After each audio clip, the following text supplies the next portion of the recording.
5 నెలలే వచ్చి ఏం చెప్పాను అన్నాడు, మాకు ఓటేస్తే మొత్తం నిమిషాల మీద క్షణాల మీద చేస్తామని చెప్పింది. రైతు బంధు వచ్చిందా అందరికీ? వినబడతలేదన్నా? రైతు బంధు వచ్చిందా? ఇగో ఇది కేసీఆర్ 5,000 ఇస్తాడు, కేసీఆర్ 10,000 ఇస్తాడు, నేను 15,000 ఇస్తా. వచ్చినాయా 15,000?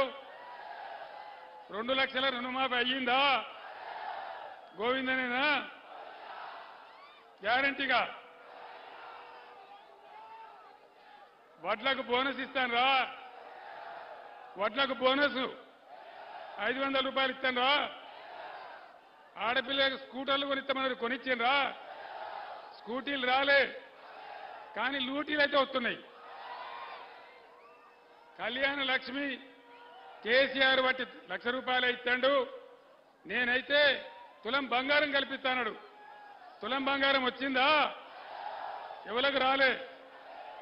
మహిళలకు 2,500 వచ్చినాయా? ఆసరా పింఛన్ 2,000 4,000 అయిందా? ఇవి కాకుండా మిత్రులారా, రెసిడెన్షియల్ స్కూలు పెట్టినాం. అక్కడ 4 విద్యార్థులు చచ్చిపోయినరు. అక్కడ విషాహారం పెడతా ఉన్నారు, దాన్ని చూసే దిక్కు లేదు. విద్యార్థులకు ఫీజు రియంబర్స్మెంట్ స్కీమ్ ఇస్తలేరు. 5 నెలల నుంచి రూపాయి లేదు. ఎట్లా నడవాలా? మనం అప్పుడు 20 లక్షల స్కాలర్షిప్ పెట్టాం, అంబేద్కర్ ఓవర్సీస్ స్కాలర్షిప్. 5 నెలల నుంచి బంద్ పెట్టారు. ఎందుకు బంద్ పెట్టాలా? ఈ విధంగా ప్రతి విషయంలో మోసం, ప్రతి స్కీమ్లో దగా, అన్ని రకాలుగా మనం నాశనం చేస్తా ఉన్నారు. చేనేత కార్మికులు ఉన్నారు, వాళ్ళకు రూపాయి ఇస్తలేరు. థ్రిఫ్ట్ స్కీమ్ బంద్ చేసిండ్రు. 50% రంగులు, రసాయనాలు, నూలు బంద్ చేసిండ్రు. మొత్తం అన్ని రకాలుగా చాలా భయంకరమైన బాధలు పెడతా ఉన్నారు. నేను అనేది ఏంటంటే, నా ప్రాణం ఉన్నంత వరకు నా కళ్ళ ముందటనే తెలంగాణని ఇట్లా నాశనం చేస్తామంటే కేసీఆర్ యుద్ధం చేస్తాడు తప్ప నిద్రపోడు అని చెప్పి నేను మనవి చేస్తాం.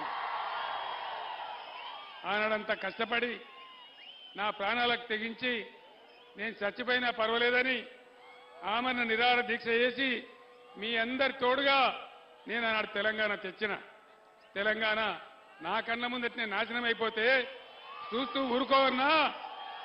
యుద్ధం చేద్దామా? చూస్తూ ఊరుకుందామా? యుద్ధం చేద్దామా? కొట్లాడదామా? అందరు దయచేసి తయారుగా ఉండాలి. ఎటువంటి పోరాటానికైనా యుద్ధం చేద్దాం. तेलंगाना के हमारे मुसलमान बुजुर्गों को, भाइयों को और हमारे मुस्लिम बहनों को मैं सलाम करता हूं और आप तमाम लोगों से मैं अदबन गुजारिश करता हूं। आज कांग्रेस पार्टी इस पार्लियामेंट के इंतखाबात में तीसरे दर्जे पे है, तीसरे दर्जे पे 3rd प्लेस में है। महबूब नगर में भी बीजेपी का और बीआरएस का टक्कर है, टक्कर चल रहा है दोनों के बीच में, बीजेपी और बीआरएस। कहीं आप लोग गुमराह होके कांग्रेस को डालेंगे तो बराबर बीजेपी जीत जाएगा। क्या महबूब नगर में बीजेपी को जिताना है? रियासत तेलंगाना में आज तक हम सेक्युलर सरकार चलाया, आज तक हम सेक्युलर रहे और जान गया परवाह नहीं, हम सेक्युलर ही रहेंगे। माह रमजान बहुत बड़ा मुकद्दस महीना होता है, मुबारक महीना होता है।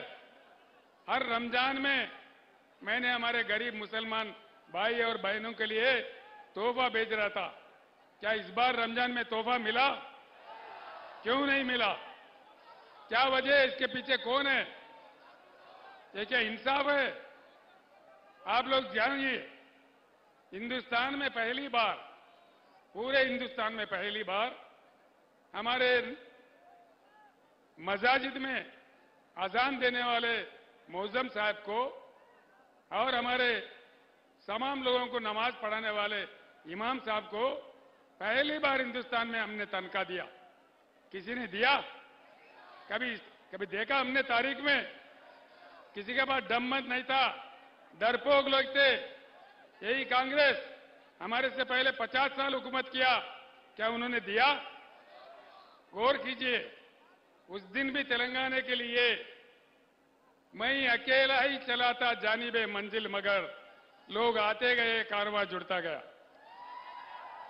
एक साबित हुआ उन दिनों जब तेलंगाना का जद्दोजहद मैं कर रहा था। मैं साफ कह रहा था कि अल्लाह के घर में देर है लेकिन अंधेर नहीं है, और अल्लाह का करम हुआ, अल्लाह का करम हुआ, तेलंगाना हासिल हुआ। एक बार भी हमारे 10 साल के हुकूमत में कोई दंगा फसाद नहीं था, सभी अमन के साथ थे। किस प्रकार से हमने आपके बच्चों के लिए रेजिडेंशियल स्कूल खोले हैं, ये आपके सामने है। किस प्रकार से हमने पैसे अकलियती बहबूदी के लिए खर्च किया है, ये आपके सामने है। इन तमाम चीजों के मद्देनजर मैं आपको प्रॉमिस करता हूं, मैं आपको यकीन दिलवाता हूं, बीआरएस एक सेक्युलर पार्टी है और हमेशा सेक्युलर पार्टी रहेगा। यहां से अगर आप गलती से, अगर आप किसी वहम में जाके कांग्रेस को वोट दिए तो यहां बीजेपी एमपी जीत जाएंगे।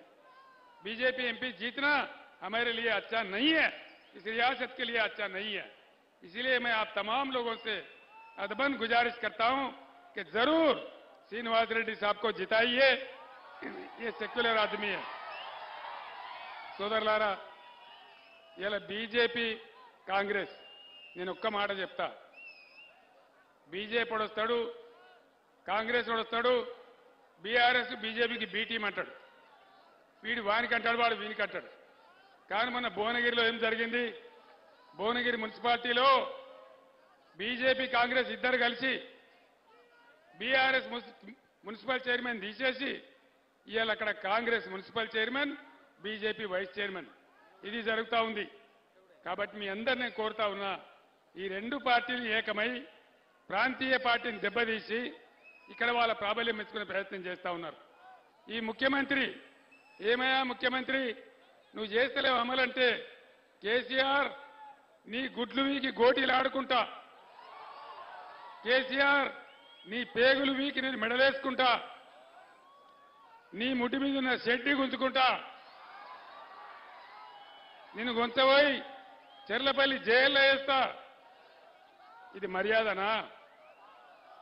15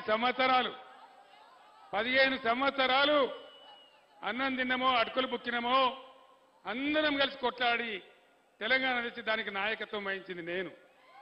తెలంగాణ కోసం నేను చచ్చిపోయేదాకా, నా ప్రాణాలు పోయేదాకా తెగబడి పోరాడింది నేను. నన్ను పట్టుకొని ఇన్ని మాటలు మాట్లాడమా?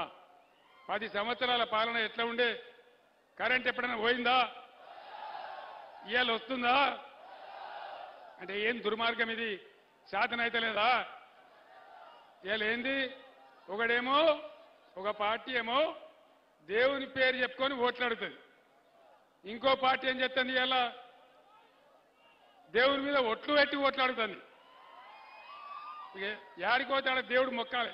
ముఖ్యమంత్రి పోయి యాదేరిగుట్ట నరసన్న మీద ఒట్టు, జోగులాంబ అమ్మవారి మీద ఒట్టు, ఆడిపోయి బాసర సరస్వతి మీద ఒట్టు. ఈ ఒట్ల రాజకీయాలు నమ్ముతారు ఎవడన్నా? నీకు చేసే దమ్ముంటే అప్పుడే చేయాలి కదా. చివరి మాట నేను ఒకటి చెప్తా ఉన్నా. రైతులు మహబూబ్ నగర్ జిల్లా అయితే 25-30 ఎకరాల రైతు కూడా హైదరాబాద్లో వచ్చి ఆటో నడిపించింది. గొడవ ఏడ్చిండ్రు. ఉద్యమం జరిగేటప్పుడు నాకే కలిసింది. అట్లాంటి వాళ్ళను ఆదుకోవాలని రైతు బంధు పెట్టాం. ఇవాళ దాన్ని 3 ఎకరాలకే ఎత్తాం, 5 ఎకరాలకే ఎత్తాం. 5 ఎకరాలు దాటితే ఇయ్యం. నీ అయ్యే జాగిరా? రైతులు తెలంగాణ బిడ్డలు కారా? నువ్వు 5 ఎకరాలను బంధు పెడతావు, 6వ ఎకరం కూడా ఎక్కడ పోవాలా? 7వ ఎకరం కూడా ఎక్కడ పోవాలా? వాడేమన్నా కోటీశ్వరుడా? అయితే ఒక 25 ఎకరాలు దాటినాక బంధు పెడతాడో లెక్క, కానీ 5 ఎకరాలకే బంధు పెడతా. నేను గ్యారంటీగా చెప్తున్నా, వీళ్ళు రైతు బంధు కూడా ఉంచుతారో ఊడగొడతారో నమ్మకం లేదు. రైతు బీమా కూడా ఉంటుందో ఉండదో తెలియదు. అందుకోసం రాబోయే రోజులలో మన రైతాంగం, మన యువత అందరం ఏకమై కులాల మతాలకు అతీతంగా ఈ ప్రభుత్వం మెడలు వంచాలి. మెడలు వంచాలంటే బీఆర్ఎస్ కు బలం కావాలి. బీఆర్ఎస్ కు మీరిచ్చేదే బలం. ఇక్కడ శ్రీనివాసరెడ్డి గెలిస్తే మహబూబ్ నగర్ బీఆర్ఎస్ బలం వస్తుంది. కాబట్టి దయచేసి నేను మీ అందరినీ కోరుతా ఉన్నా, బీఆర్